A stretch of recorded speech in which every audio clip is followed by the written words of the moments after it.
Dios les bendiga grandemente, les saluda Ingrid y hoy comenzamos una nueva serie de enseñanzas sobre el calendario del reino de Dios. Esta enseñanza de hoy es a modo de introducción y en los próximos videos les estaré abundando más sobre este calendario de Dios y sus tiempos proféticos.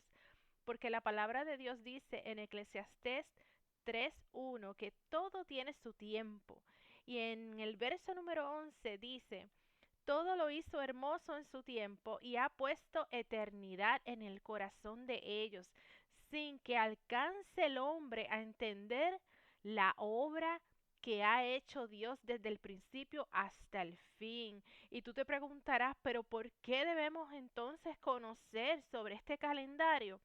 Porque el ser humano está sujeto a las leyes de espacio y tiempo. Cuando Dios puso al ser humano en el Edén, el ser humano vivía en la eternidad de Dios, pero cuando el hombre cae en iniquidad, el hombre sufre una muerte espiritual, una separación de Dios y de su eternidad. Y entonces, por causa del pecado, esto trae la separación entre Dios y el hombre. Isaías capítulo 59, verso 2 dice, son las iniquidades de ustedes las que los separan de su Dios. Son estos pecados los que lo llevan a ocultar su rostro para no escuchar.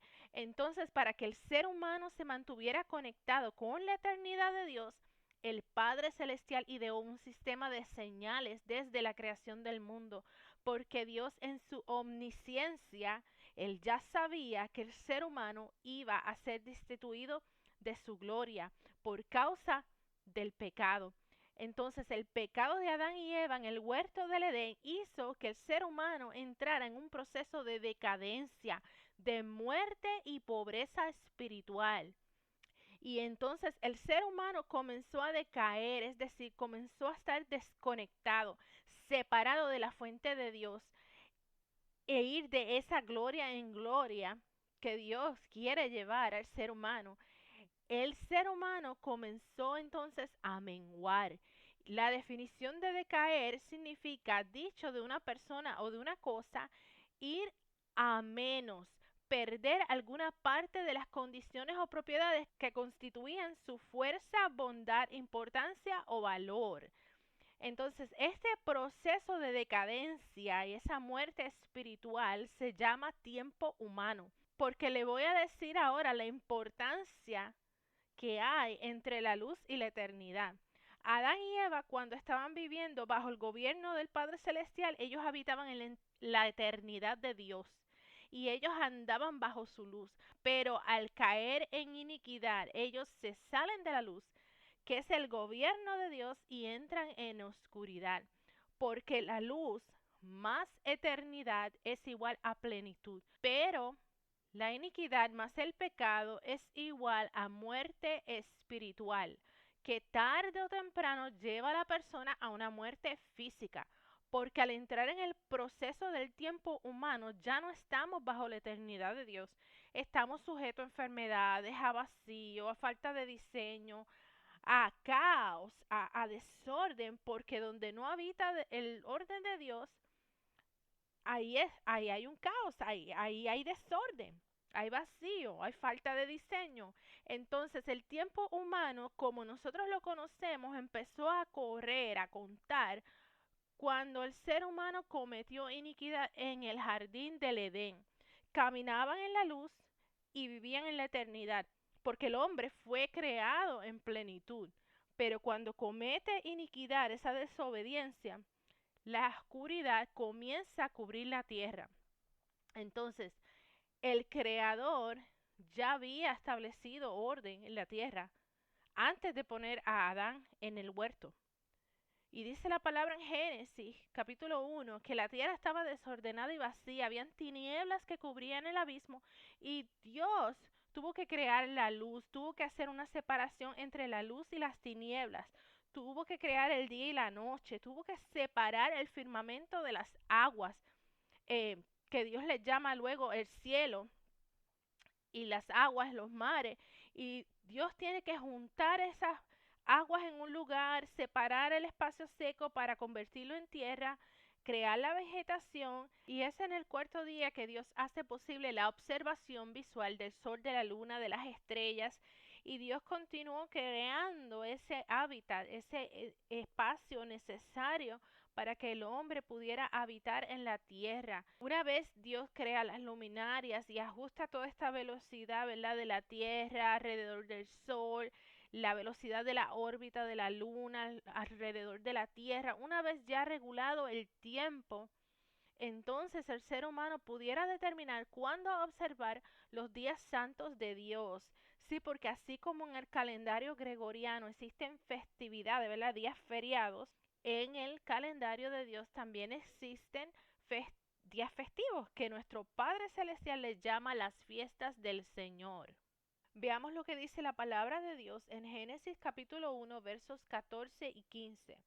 Entonces dijo Dios, haya lumbreras, luces, en la expansión de los cielos para separar el día de la noche, y sean para señales y para estaciones y para días y para años, y sean por luminarias en la expansión de los cielos para alumbrar sobre la tierra. Y fue así. Vamos a ver ahora estas definiciones de señal y estaciones en el hebreo. Señal es la palabra en hebreo oth, O-T-H, que significa faro, señal, bandera, evidencia, marca. El sol, la luna y las estrellas fueron creadas por Dios para así establecer su calendario, que es el calendario del reino de Dios. La otra definición son las estaciones. Estas son temporadas. El significado en el hebreo es moedim, moed en singular, moedim en plural.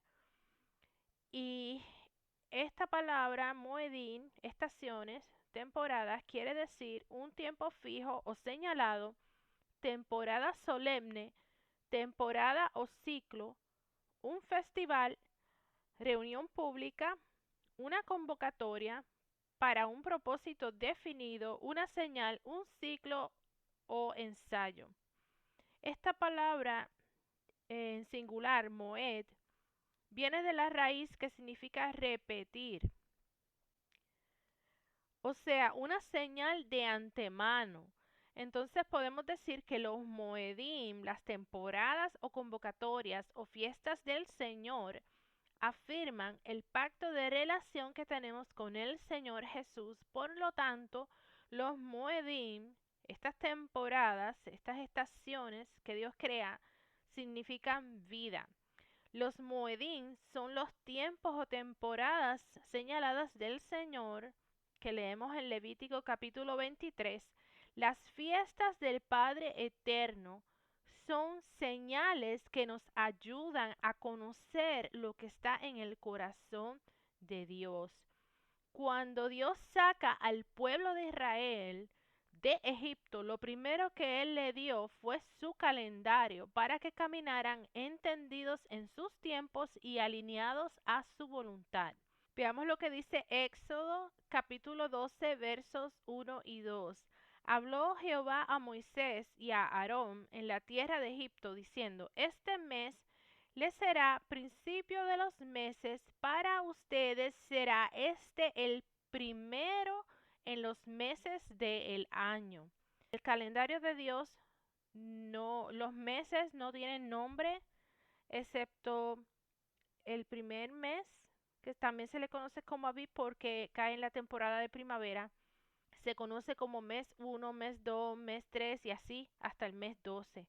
Veamos ahora la definición de mes y año en el hebreo. Mes en el hebreo es Kodesh. Esta palabra significa mes y también significa la luna nueva.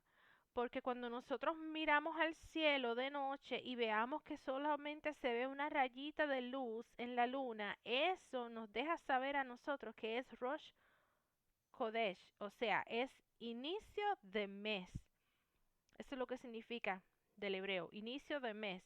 Esa luna nueva representa el primer día de un nuevo mes. Esto implica que hemos comenzado un nuevo tiempo y que hemos entrado en una nueva temporada de Dios. Año en el hebreo es Shana y significa división de tiempo o nueva medida de tiempo. Dios saca de la esclavitud a su pueblo, los liberta de Egipto, que tipifica el mundo, y lo primero que él hace es que le entrega su calendario para que entonces vivan alineados a sus tiempos, a sus temporadas proféticas, que eso significa que vivan de acuerdo a los planes y la voluntad de Dios, y así también para nosotros, como sus hijos de Dios, podamos movernos conforme al movimiento de su espíritu en la tierra, lo que Dios quiere hacer en cada uno de sus hijos. Efesios 5:8 nos dice, porque ustedes antes eran oscuridad, pero ahora son luz en el Señor. Vivan como hijos de luz. Cuando Dios nos saca del mundo, nos saca de las tinieblas que representan el pecado y Dios a través de su Hijo Jesucristo nos saca de esas tinieblas, de ese pecado, para que nosotros vivamos y andemos como hijos de luz, hijos de Dios, hijos que ya no están gobernados por las tinieblas, o sea, por el pecado, sino que ahora estamos gobernados por la verdad del Padre Celestial. Veamos ahora los tres propósitos principales de las citas divinas o convocatorias santas de Dios. Número uno, darle a su pueblo un reloj y una agenda de encuentros con el Padre Eterno para poder revelar su nombre, su pacto, su propósito y su reino. Número dos, para que el ser humano descubra su identidad, su propósito, su herencia y su destino profético. Número tres, para revelar al Mesías, revelar su nombre, su obra, su propósito, su primera venida y su segunda venida. Veamos lo que dice Levítico 23:1. Habló Jehová a Moisés diciendo, habla a los hijos de Israel y diles, estas son las fiestas, los Moedín, solemnes de Jehová, en las cuales proclamarás santas convocaciones, o sea, micra en el hebreo. Estos son mis tiempos señalados. Y vamos a ver ahora esa definición de convocatoria, convocaciones, en el hebreo micra. Significa una reunión pública, un festival, una convocatoria, un ensayo, una demostración. La pictografía de esta palabra nos muestra un lugar alto para reunión, para ponerse al día con las noticias del campamento. También significa un lugar fresco para escapar del calor. Las convocatorias del Señor o fiestas del Señor son señales que nos conllevan en un continuo movimiento que es diseñado, es continuo, es cíclico, es ascendente, o sea que nos lleva a la plenitud. Así como la palabra dice en Proverbios 4:18, pero la senda de los justos es como la luz de la aurora, aumentando el resplandor hasta que es el pleno día. ¿Por qué se compara a los justos como la luz de la aurora? La luz de la aurora es esa primera luz en la madrugada que sale antes de que salga el sol y luego sale la luz del sol y esa luz va en aumento hasta que todo queda alumbrado. También la palabra de Dios dice en 2 de Corintios 3:18 que somos transformados de gloria en gloria en la misma imagen del Señor. Tú quieres ser transformado de gloria en gloria y quieres conocer la eternidad que el Padre Eterno ha puesto en ti para que pueda conocer y entender la obra que Dios ha hecho desde el principio a fin. No te pierdas esta serie del calendario de Dios. Dios te bendiga.